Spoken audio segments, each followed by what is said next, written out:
na kazi nitakupigia. Kamaliza. Huyu hapa alinishangaza. Lakini mwingine anatupa na fagio huko, anaenda, unamuona yuko kona ile, karudi kona ile, anaongea tu mpaka atakapomaliza. Huo ni umaskini. Kuna kingine tunataka kusema? Kuna uvivu. Tujitambue. Mimi nadhani tu kujitambua kwamba unapoenda kitu gani kinakupeleka. Uvivu ndio huo umaskini jamani. Unapotoka mtu unajua naenda kufanya kitu gani. Uvivu ni umaskini jamani, uvivu ni umaskini, na hicho ndio kikubwa. Yaani watu wote ambao wako chini wana shida za hela, nasema yaani watu wote ambao wana shida za hela, si ndio? Hela kama hela, sawa eh? Yaani hawana shida za hela, wana umaskini ambao uko kichwani.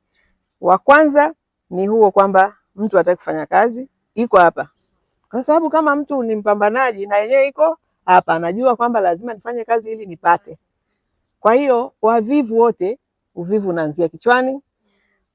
Ndio maana hataki kujishughulisha, hataki kujifundisha chochote, si ndio? Hiyo ni uvivu. Maana ili uweze kujifundisha si lazima uwe ni mtu unayejihangaisha. Huwezi kukaa tu hivi maarifa yakaja. Maarifa yatakuja kwa kujifundisha. Na ili ujifundishe lazima uwe ni mtu ambaye sio mvivu. Unyanyuke. Ukiona mtu anapika pale uende useme jamani madam unapika nini? Naomba kujifunza. Huo ndio mtu ambaye sio mvivu. Lakini mtu ambaye amekaa tu anasubiri aamrishwe, yaani wewe mpaka uambiwe nyanyuka kafanya kitu fulani, wewe ni mvivu. Na huo uvivu ndio uliokufanya wewe leo uko hapo ulipo. Uko hapo? Watu ambao wanapambana lazima utakuta kuna hatua fulani kasogea. Hata kama mko ofisi moja, utakuta kuna huyu ana mshahara huu, kuna mwingine ana mshahara huu, kuna mwingine hana mshahara kabisa, na wala hata mpango wa kuupata haupo. Why? Kwa sababu wana utofauti wa utendaji wa kazi. Kuna wale ambao wanahakikisha kazi wamemaliza, kuna wale wanaosubiri muda ufike waondoke. Hao ni watu wawili tofauti. Na uzuri ni kwamba waajiri wengi wanajua. Anajua hili ni jembe langu, anajua hapa hamna kitu. Huyu anasubiri tu muda uende, anajiendea tu, yani katika msafara wa nani na wao hapo. Msafara wa mamba na kenge wamo unajua kabisa hili ndio jembe la ofisi yangu. Lakini hawa wengine hawa ni kenge tu wako humo katikati. Tunajua. Kwa hiyo jitahidi ndugu yangu wewe, yani uamue kwenye maisha yako na utambue hicho kitu, na hicho ndio mimi nimewawekea huko. Hii ni kama yani umeona inasema maendeleo ni mimi Simwambia tajiri ni wewe. Lakini kuna mtu aamini lakini tajiri ni wewe. Mimi ndio tajiri. Mimi ndio nilitoka huko Kibosho kwetu huko. Hakuna aliyokuja kunifuata, ni mimi. Na nikaja kwenye kazi hizi za ndani hizi ambazo wengine mnazidharau. Tena enzi hizo ambazo mshahara wangu ilikuwa ni 5,000 kwa mwezi. Lakini from there up to here, si ndio? Si kuna hatua nimepiga ya maana tu. Lakini huo utajiri umeanzia humu ndani, kwamba nilisema mimi siwezi kuishia Kibosho huko nikaolewa na walevi. Siwezi kukubali. Maana nilikuwa nikiangalia yani wote asubuhi tu washalewa. Akasema hii future yangu haiwezi kuwa hapa. Mimi huko mbele kwa mbele. Nikatoka, nikaenda kama Mungu alivyomwambia Ibrahim, toka huko. Nani unayoiona hiyo ni ya kwako. Kweli nimekuja mjini, namshukuru Mungu. Nimepiga hatua, lakini sio lele mama, sio rahisi, lakini lazima we mwenyewe ujue unaelekea wapi, unataka nini, na lazima ujipambanie. Lazima ufanyeje? Lazima ujipambanie, ndugu zanguni. Kwa hiyo hii ni ramani ya maisha kwa mtu ambaye anataka kutoka hatua moja kwenda nyingine. Hii inamfaa sana. Hii hapa ni mwongozo kwenye hizi kazi. Hizi kazi nyie mmeokaa hapo mnashangaa. Mngekuwa mmepata huu mwongozo vizuri, lakini sio tu kupata, kwa sababu hata hapa kuna training ambazo zinaendana kabisa na hiki nilichoandika huku. Ina maana ukipata ule mwongozo, kama kweli unajua sasa mimi ndio naenda kutengeneza utajiri wangu, huwezi kukaa. Kwa sababu unavyokaa ndio unauweka umaskini, unauweka usiku. Lakini ukishajua okay, kwa hiyo kumbe natakiwa kwenye hizi kazi ili niweze kulipwa hela nyingi, natakiwa niwe hivi, nijiboreshe hivi, nijiboreshe hivi. Shughuli inakuwa sasa kufanyia kazi. Kwa sababu unaweza ukajua lakini ukaishia pale. Umejua umekaa. Nao ndio wengi. Wanapita kwenye training, wanakaa wanamsikiliza kama sijui ni madam nani amepita hapo kufundisha. Wanamwangalia, wengine hata mawazo labda hayapo. Akitoka hapo utamkuta kakaa kule kajikunja anasubiri kupangiwa.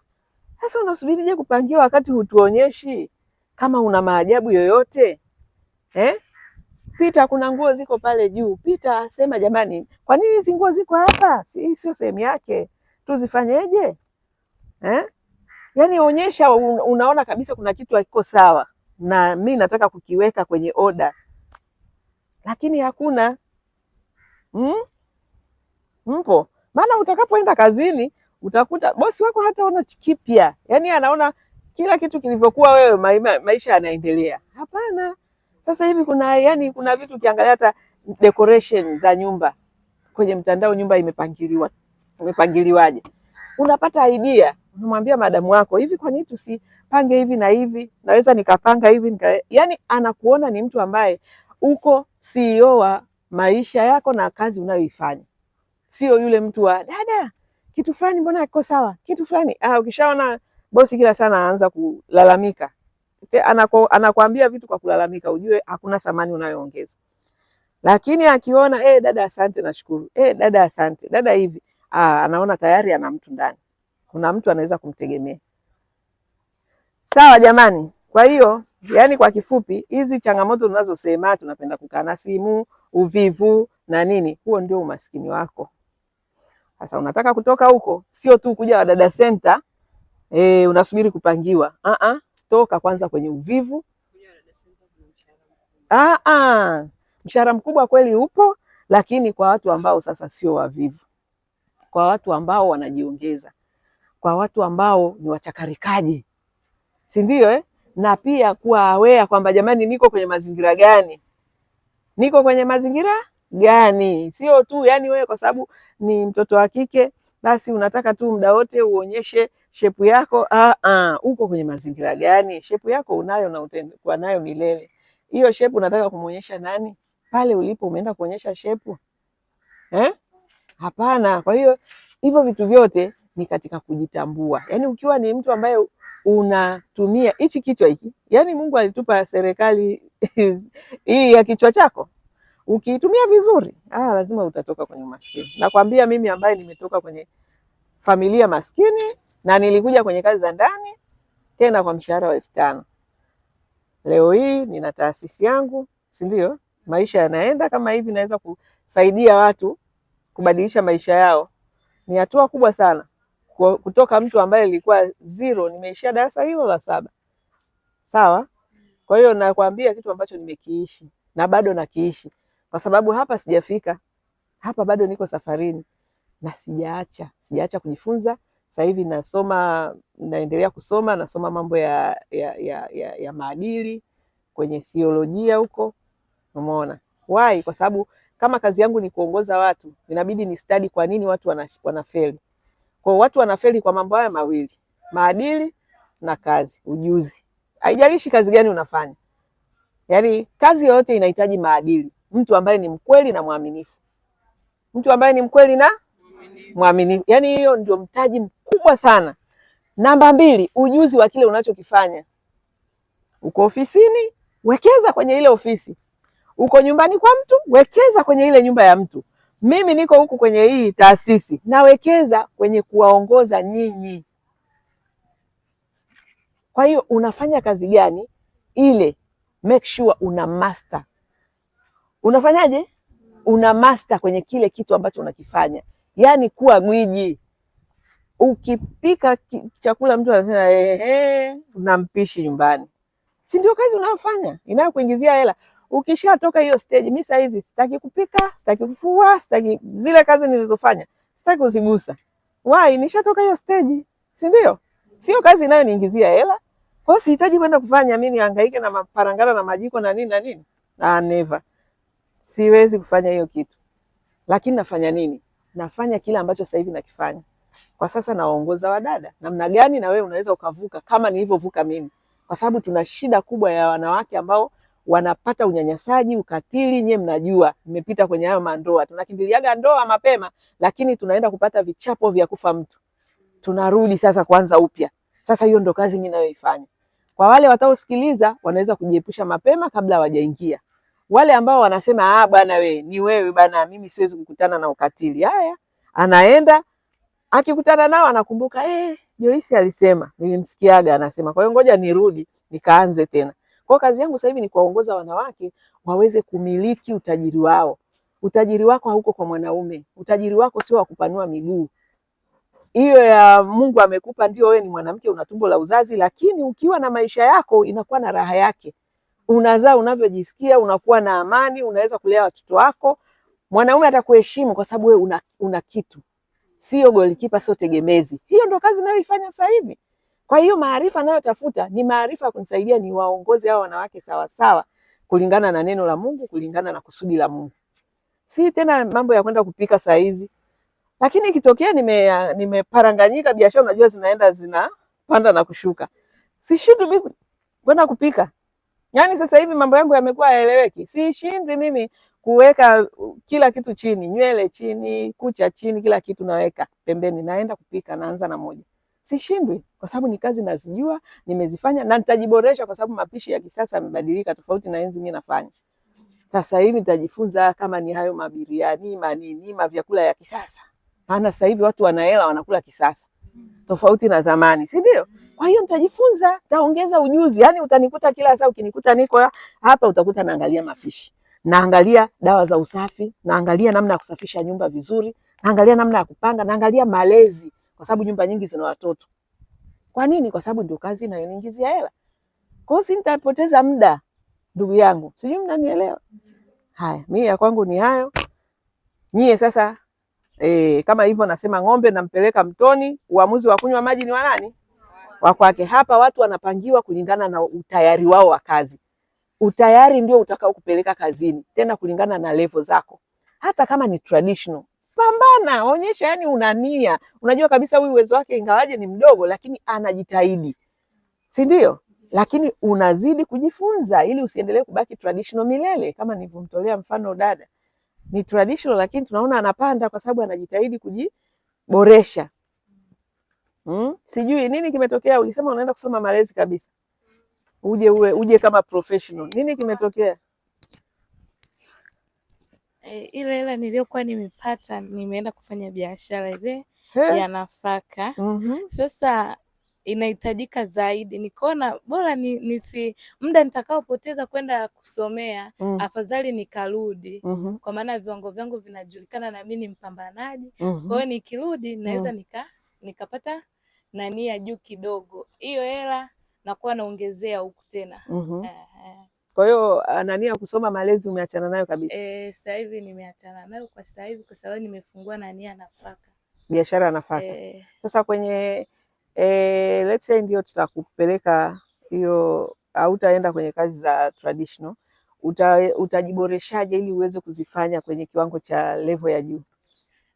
Kwa sababu simu yangu mimi na huwa napitia mi, hata ukiangalia nina daftari hadi la mapishi na nimeandika jinsi gani kitu fulani kinapikwaje, unafanyeje.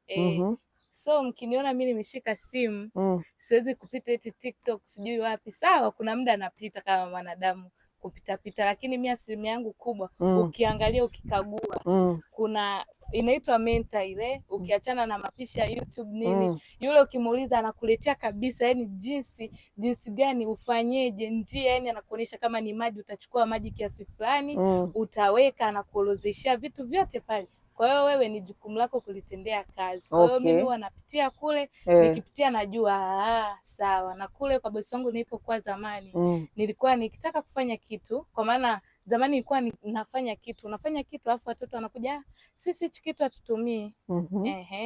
Kwa hiyo ile huwa inakata. Nikaona ya nini kujifanya yani nafanya vitu bila kuuliza. Nikawa namuuliza bosi wangu, nikipika kitu fulani hivi na hivi kitatumika? Anakuambia kama kitatumika ndio. Au anakuuliza kwani unakijua sana? Yaani unakijua kukipika au ndo unajifunza? Kama unajifunza anakuambia basi utatoa kiasi kidogo, utajifunza, ukijua ndo utafanyaje? Utapikia. Na ukishapika ile ya mfano, si ni mfano, unachukua unamuonjesha. Ukimuonjesha anasema hapo sawa, hapa kitu fulani kimepungua uongeze. Kwa hiyo ukija kukipika unakuwa umekijua. Ndio hivyo kwa nafanya. Jamani, mmeona mifano hiyo? Kwa kweli kumbe bosi aliona jitihada, ndio maana hata alimuongeza mshahara. Lakini yani ukweli ndio huo kwamba tumia simu yako kwa faida. Kama unaweza kufanya hivyo, utakuja yani siku moja tu utakuja kunikumbuka kwamba yani utajiona mwenyewe kumbe unajiona umekuwa hela, maana utakuwa unapata hela kwa kutokana na vitu ambavyo umejiongezea. Lakini ukibaki kwenye hivi vitu vya vichekesho, na wewe utabaki kichekesho ndugu yangu. Utabaki nini? Kichekesho. Maana wewe unajua ukiwa una hela, hebu niambie, kama una hela tu, mazingira ya ndugu, jamaa, marafiki, hata wazazi watakuthamini. Hata kama wamekuzaa, hata simu hawakupigia. Malizia simu hawakupigia. Na ikitokea umewapigia hawapokea, wanajua kumekucha, ana shida huyo. Umaskini mbaya. Hata Mtume alisema uepukeni umaskini, umaskini mbaya. Hiyo si yani sio sisi tu, hata kwenye dini ipo. Uepuke sana umaskini. Alafu umenikumbusha, napendaga kumtolea mfano sana yule mke wa Mtume wa kwanza. Mimi sio Muislamu, lakini ni story ninaipendaga sana ile ya Bi Khadija, kwamba yeye ndio alikuwa mwanamke mjasiriamali. Kwa hiyo alimsaidia sana huyo Mtume katika kueneza dini ya Kiislamu, na alimsaidia kifedha. Sijui tunaelewana? Kwa hiyo mwanamke lazima ujipe thamani. Na mwanamke alikuwa na umri mkubwa kuliko Mtume. Mtume alikuwa na miaka michache, mwanamke alikuwa ana miaka karibia 40. Lakini Mtume Bi Khadija alimwezesha Mtume kwa ile mali yake. Na leo Uislamu umeenea. Lakini kwa support, kwa usaidizi. Sasa ndio hiyo mimi nawaambiaga wanawake kwamba jamani, sisi sio magolikipa. Mungu ametuumba kuwa wasaidizi toka enzi na enzi, karne na karne. Kwani karne ya Bi Khadija ni leo? Si ni zamani. Lakini yeye alijitambua, akaona apambane, afanye ujasiriamali. Kwa hiyo alivyokuja kuolewa na huyo Mtume, then mambo yakawa vizuri. Yani sidhani kama alinyanyasika. Lakini wale wanawake wanaoolewa ambao hawana hela, wanaenda kutegemea waume, hali zao zinakuwaje ndani ya ndoa? Mbaya.